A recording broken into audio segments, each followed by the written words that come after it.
Hey guys, so in this video we're going to be discussing my next side-by-side purchase. Getting pretty bored of the YXZ. It's a lot of fun for ripping around. It was awesome in West Virginia, but it's just, it's not good enough in the mud and in the technical stuff. It's a high-speed buggy, and I need something that can do both.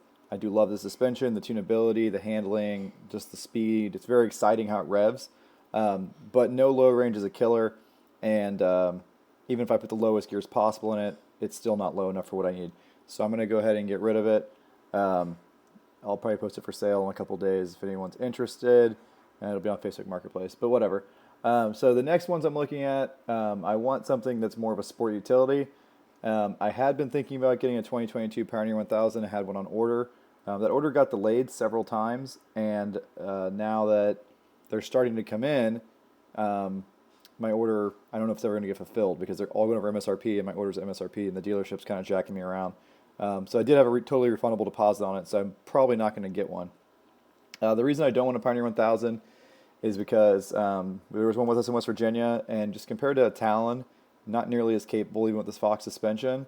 It just doesn't have the high speed capability as the Talon does. But there are some other options for something that is sport utility that have the high speed suspension performance. So I've kind of narrowed it down to these three.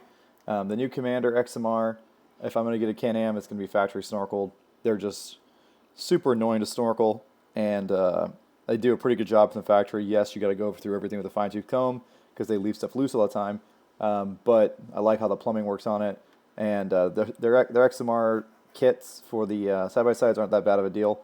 You get the arched arms and the snorkel and everything, big winch bumper, winch and everything. It's only 22 grand. Only 22 grand, I know, it's still expensive. But I like the Commander because that's a dump bed. What I don't like about it is that it has, it's 200 pounds heavier than the Sport, and it doesn't have the Fox 2.5 shocks. So this right here would be the most performance I could get in a two-seater, sport utility type thing. And that's because it's got Fox 2.5 shocks. It's got really good suspension travel. This guy's got 14 inches front and rear. This guy's like 14 and a half front and rear. And I have, obviously ridden with a bunch of these, and they're pretty reliable. They're hard to snorkel, so obviously got to get it factory snorkeled. But the power on these things is pretty good, and I like that V-twin. But most importantly, got really good low transmission gears and a full front locker in both of these. One thing that this guy has that the other one doesn't is this has rear turf mode, which is nice for cruising on the road in West Virginia. Helps it handle a little bit better on pavement. Again, this also has the dump bed. But it's heavy, and it doesn't have Fox shocks. The Wolverine RMAX, I test drove one of those recently. If you saw that video, I was really impressed with how it handled.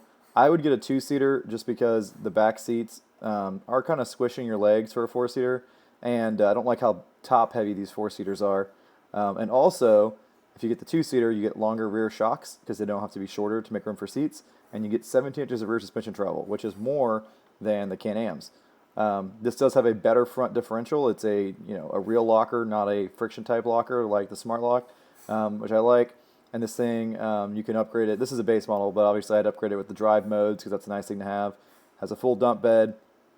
The real annoying thing with this sucker is your engine air intake's right here, your belt intake's right here, and then your belt exhaust is down here somewhere. So real pain in the butt to snorkel, and it's kind of similar to my Wolverine, which, I like to try different things. This one does have an MSRP of $2,300 or $20,300. Good luck finding one at that price. I haven't been able to. But I'm kind of leaning towards the Yamaha, even though I have to snorkel it. It only has Fox 2.0 shocks, but at least they're Fox shocks. I don't know how these shocks are going to ride. I've heard that these things ride pretty well, but I don't know. I just really like the Fox shocks. They're just sweet. And the RMAX has just felt a really quality feeling machine for the one I test drove. So kind of lean towards the RMAX. I'd get a base model, and then I'd snorkel it, and yeah. It'd be awesome to stuff some 33s on one of these stock and see how we could turn them. That could be a really fun buggy. But this is a really good, sport utility type machine. I wish Kawasaki would update the T-Rex so there'd be some competition from that thing. Everyone say, why aren't you looking at the KRX? I've driven one, and I got a buddy with one, and it does really well. It's a little big for me, and I like the dump bed on these things, and the KRX is just really long. I like a little shorter of a wheelbase. So And this thing's probably the fastest, by the way, out of all the ones I'm looking at. So I was really impressed with the power on it. They've definitely got a good thing going on here. Honestly, the one thing that turns me off of it is they've already had the 850 Wolverine. This is kind of similar. But man, the way they beefed up the suspension mounts on this thing, it is ready to run portals. It's got some really beefy suspension. So I don't know what I'm going to try to get. Kind of depends what deal I'm going to find. So I do have a couple good dealerships that sell Yamahas, but I could use recommendations. So if you got a Yamaha hookup or your dealership you recommend, I don't mind driving out of state to get one. Please comment below, because the dealerships in Orlando are complete moronic scumbags, and I refuse to buy anything here. So let me know if you got any recommendations for the Yamaha. I do like the dealership up in Ocala. I've talked to them a few times. Pretty good people up there, so I might go up to Ocala to get one of these. Can-Am, I've never bought a Can-Am side-by-side before. They're four-wheelers. I've obviously had 4 of them. They've all been a nightmare. But these side-by-sides do seem to be built better. That's where they're putting their money and their research, and they're paying attention a little bit more. So I don't have a good Can-Am dealership hookup either. I usually use Seminole Power Sports for Can-Ams, but they screwed me really bad last time on my extended warranty. They did not refund it, like they said they would. So I'm not giving them any more business. You guys suck. And so I need to find another Can-Am dealership. So if you got any recommendations, let me know. And of course, trying to find anything in stock these days is a royal pain in the butt. So now I'm going to go through some specs. So here's the Wolverine specs. Excuse me, not Wolverine, RMAX. 11.2 compression ratio, full diff lock. The cool thing here is 14.2 up front, Fox QS3. These are 2.0s, by the way. So this Can-Am has 2.5-inch shocks. This has 2.0s. A properly tuned 2.0 is enough shock for a side-by-side. I don't know what just happened there. Adobe just does that sometimes. Anyways, 30-inch tires. Carnivore is pretty good tire. Critical data. The only thing we really care about here is the ground clearance. We're going to put different tires. Not relevant.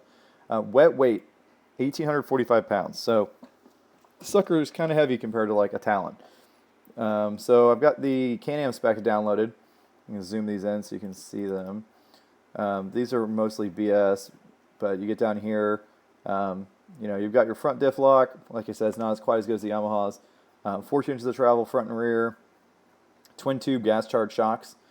Also has 30-inch tires. These are skinny wide Swamp Forces. I don't really love them. I'd probably put something different on there.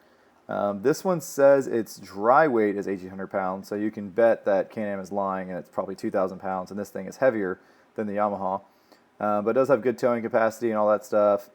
And if you look over here, platform features, it does say it has rear differential with turf mode.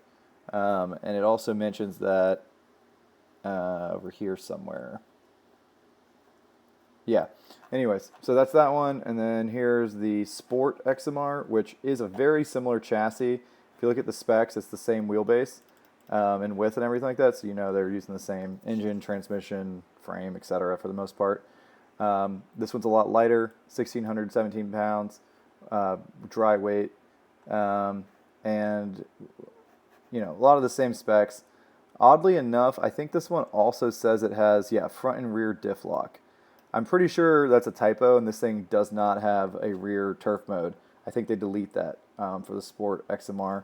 It also doesn't say it over here, so that's kind of misleading. But it has Fox 2.5s, which is amazing. They're not as good as the Fox 2.5s from my YXZ. They're not fully tunable. They're just QS3, but it is nice. And 14.8 inches of travel. Again, I misspoke earlier. I said 14.5. So a little more travel front and rear. So a little more in front travel than the RMAX, but a little less rear travel, a lot less rear travel. So that's what I'm looking at. So let me know if you guys have some hookups on these or a dealership you recommend that has a fair price for cash buyers without a bunch of dealer fees and bullshit like that stuck on top. And I'll try to get one of these shortly and do some abuse to it and give you guys some data. All right. Thanks, guys.